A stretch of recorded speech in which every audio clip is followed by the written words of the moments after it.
નમસ્કાર, India news ગુજરાતમાં હું આપની સાથે નિલેશ રાઠોડ. સમાચારમાં એક મહત્વના સમાચાર આવી રહ્યા છે જમ્મુ કાશ્મીરથી. જમ્મુ કાશ્મીરના પોલીસ સ્ટેશનમાં વિસ્ફોટ. 9 લોકોના મોત થયા છે જ્યારે 29 લોકો ઘાયલ. મૃતદેહોના ટુકડા 200 મીટર દૂર જઈને પડ્યા.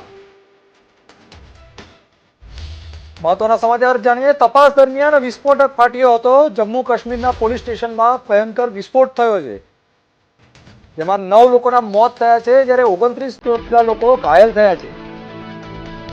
આ બ્લાસ્ટમાં મૃતદેહોના ટુકડા 200 મીટર દૂર જઈને પડ્યા હતા, જ્યાં આ તપાસ દરમિયાન વિસ્ફોટ થયો હોવાનું અનુમાન છે.